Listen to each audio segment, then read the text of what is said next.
बिस्मिल्लाहिर्रहमानिर्रहीम। अस्सलाम वालेकुम माय डियर स्टूडेंट्स। मैं उम्मीद करता हूँ आप खैरियत से होंगे।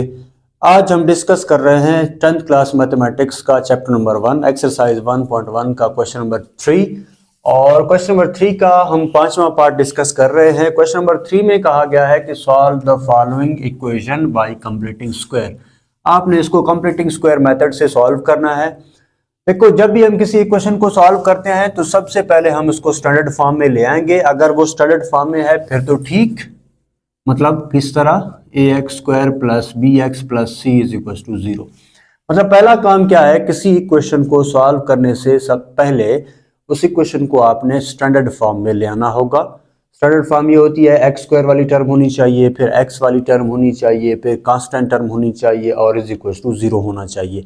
अगर वो इस पैटर्न में हो तो इसका मतलब ये है कि वो स्टैंडर्ड फॉर्म में है, फिर आपने इसको सॉल्व करना स्टार्ट करना होगा।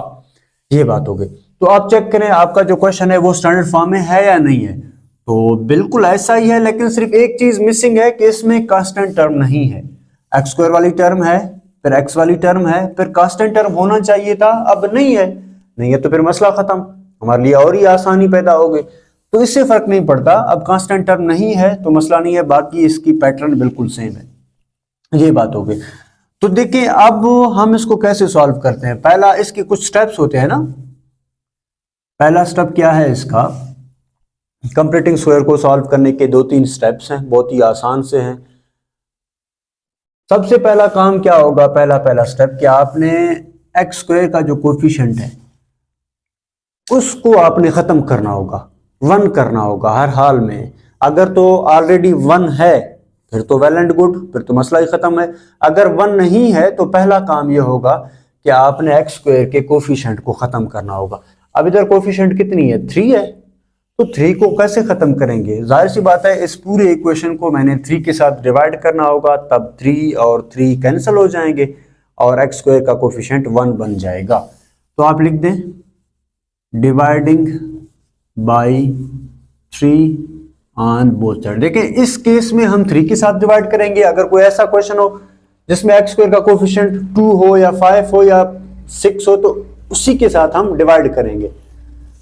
तो क्या बात बनेगी जी, 3x² over 3 plus 7x over 3 is equal to 0 over 3। दोनों साइड पे डिवाइड कर दिया, 3 से कैंसल एंड आउट। क्या बात बनती है, x² plus 7 over 3x is equal to 0 divide by 3, तो क्या हो जाएगा, 0 ही आ जाएगा। ये हो गया जी आपका पहला स्टेप। दूसरे स्टेप में हम क्या करते हैं, बहुत ही इंटरेस्टिंग है, मजेदार है।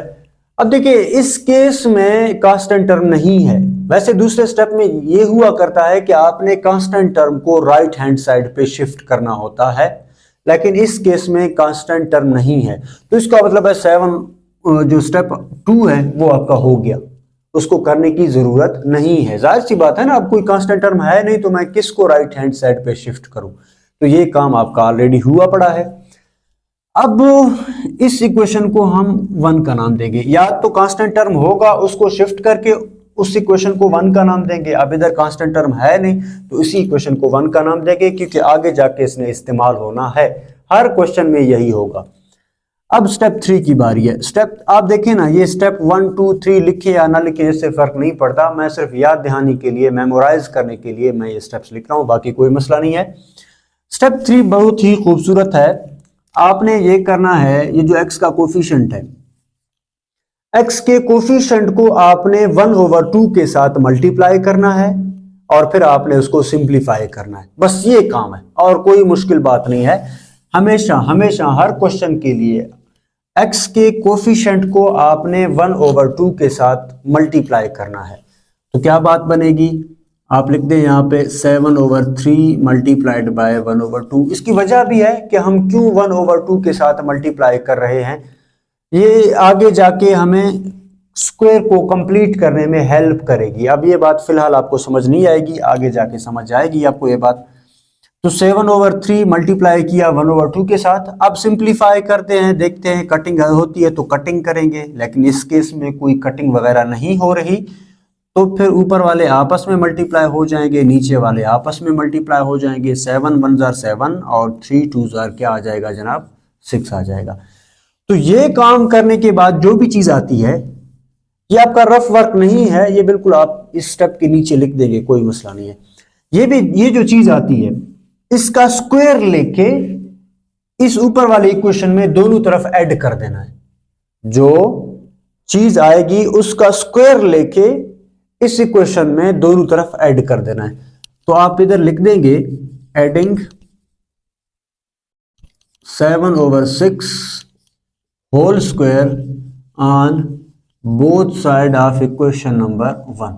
ये कंप्लीटिंग स्क्वायर में हर क्वेश्चन में ऐसा होगा, सिर्फ इस क्वेश्चन की बात नहीं है, ये हर क्वेश्चन में ही ये कहानी चलती रहेगी।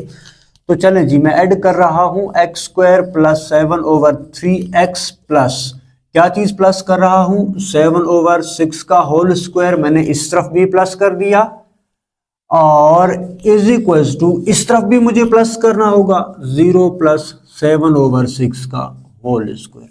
ये बात हो गई।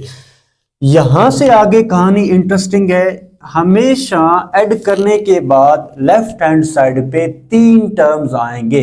कितने टर्म्स आएंगे, 1 2 3 टर्म्स आएंगे, और ये तीनों होल स्क्वायर में कन्वर्ट हो जाएंगे। होल स्क्वायर का क्या मतलब है, a² प्लस a+b का होल स्क्वायर, आपको याद होगा। तो देखिए ना, जब भी हम a+b होल स्क्वायर का फार्मूला ओपन करते हैं तो इसके कितने टर्म होते हैं, a² plus 2ab plus b का स्क्वायर, 3 टर्म होते हैं ना। तो ये भी आप समझ लें, ये ओपन फॉर्म की 3 टर्म है। अब इन्होंने होल स्क्वायर में कन्वर्ट होना है। तो अगर ये चीज आपको समझ नहीं आ रही, इसके पार्ट 1 में हमने डिटेल में डिस्कस किया हुआ है, आप उस वीडियो को लाजमी जाके देख लें ताकि आपकी चीजें क्लियर हो जाएं। अब इन तीनों ने होल स्क्वायर में कन्वर्ट हो जाना है। तो कैसे, शॉर्टकट क्या है कि x जो स्क्वायर वाली टर्म है, ये स्क्वायर वाली टर्म स्क्वायर के बगैर आपने लिखना है, और ये स्क्वायर वाली टर्म स्क्वायर के बगैर आपने लिख देना है, और इन दोनों का होल स्क्वायर बन जाएगा। इस दरमियान वाले टर्म के सामने जो भी साइन होगा वो इधर लगेगा। अगर इधर प्लस है तो इधर प्लस लगेगा, अगर इधर माइनस होता तो हम यहाँ पे माइनस लगा लेते। अब इस केस में प्लस लगेगा। तो ये शॉर्टकट तरीका है कि इस स्क्वायर वाले टर्म को स्क्वायर के बगैर, इस स्क्वायर वाले टर्म को स्क्वायर के बगैर होल स्क्वायर करके लिख दें, और साइन इस वाले का लगा दें, इस दरमियान वाले का। अब बेशक आप इसके होल स्क्वायर का फार्मूला ओपन करें तो ये चीज बन जाएगी, ऑटोमेटिकली ये चीज बन जाएगी। तो ये बात होगी। उसके बाद हम राइट हैंड साइड को सिंप्लीफाई करते हैं। 7 का स्क्वायर 49 आ जाएगा ऑब्वियसली, और 6 का स्क्वायर आपका 36 आ जाएगा। यहां से फिर क्या करते हैं जनाब, राइट हैंड साइड में मजीद सिंप्लीफिकेशन की कोई गुंजाइश नहीं है। जब राइट हैंड साइड सिंप्लीफाई हो जाएगी, अब इस क्वेश्चन में नहीं हो रहा, तो फिर हम क्या करते हैं, दोनों तरफ रूट लेंगे। क्या लेंगे, दोनों तरफ रूट लेंगे। Taking root on both side, ये बात हो गई। रूट लेंगे तो क्या बात बनेगी जी, x प्लस 7/6 का whole square is equal to under the root 49/36 का रूट। दोनों तरफ रूट ले लिया, लेकिन इस बात को याद करें, जब आप रूट लेंगे वो जो वेरिएबल है x है उसके साइड पे नहीं, जो राइट साइड होगी, जो कांस्टेंट साइड होगी, वहां पे प्लस माइनस का साइन लाजमी लगा देना है। इसकी बहुत बड़ी वजह है, ये भी हमने प्रीवियस क्वेश्चंस में डिस्कस किया हुआ है। तो देखिए, अब आपने जब लिख लिया तो ये स्क्वायर रूट के साथ कैंसिल हो जाएगा। यहां से आपके पास बच जाएगा x plus 7/6 is equal two plus minus 49 का रूट 7 आ जाएगा, और 36 का रूट 6 आ जाएगा। देखो, सॉल्व करने का क्या मतलब है कि आपको x चाहिए ना जी, तो अब x चाहिए तो x को एक साइड पे करेंगे, बाकियों को दूसरी साइड पे शिफ्ट करेंगे। ये इधर प्लस हो रहा है, इस साइड पे जाके माइनस का हो जाएगा। x is equal to -7/6 plus minus 7/6, मतलब ये प्लस था, उधर जाके माइनस का हो गया। अब आगे कहानी बहुत ही आसान है। 2 फ्रैक्शन है, दरमियान में प्लस माइनस है, तो नीचे फ्रैक्शन वाले सेम है। ये तो 6-7 क्लास की बात है। 6 को एक दफा लिख दिया, -7 प्लस -7, ठीक है जी। अगर नीचे वाले सेम हो, 2 फ्रैक्शन हो, तो इस तरह करके लिखा करते हैं। नीचे वालों को एक दफा लिख दिया, पूरा फ्रैक्शन लगा दिया, और ऊपर वालों को भी एज इट इज लिख देंगे। ये बात हो गई। x इज इक्वल टू, अब यहां से आगे 2 कहानियां स्टार्ट करते हैं। एक बार प्लस में लिखेंगे और एक बार जो है माइनस में लिखेंगे। कैसे, अब देखिए, ये प्लस माइनस है ना, इसको एक दफा आपने प्लस में लिख दिया और एक दफा आपने माइनस में लिख दिया। इस वाले साइन को छेड़ना नहीं है। देखो ये माइनस है, इधर भी वही माइनस है, इधर माइनस है तो इधर भी वही माइनस है। तो मैं उम्मीद करता हूँ ये चीजें समझ में आ रही होंगी। x इज इक्वल टू -7 + 7 0/6 और x is equal to minus minus plus, इन्होंने प्लस होना है, 7 और 7 14 आ जाएगा, लेकिन माइनस का 14 / 6 और ये तो हो गया जी 0। बेशक आप इधर कट कर लें, क्या मसला है, 2 3 और 2 7 तो यहाँ पे आ रहा है जी -7/3।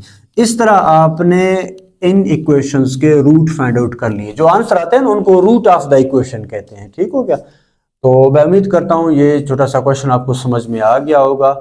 मिलते हैं नेक्स्ट वीडियो में। अपना ढेर सारा ख्याल रखिएगा। वीडियो अच्छी लगे तो लाइक करें, शेयर करें अपने दोस्तों के साथ और सब्सक्राइब करें। थैंक यू एंड अल्लाह हाफिज़।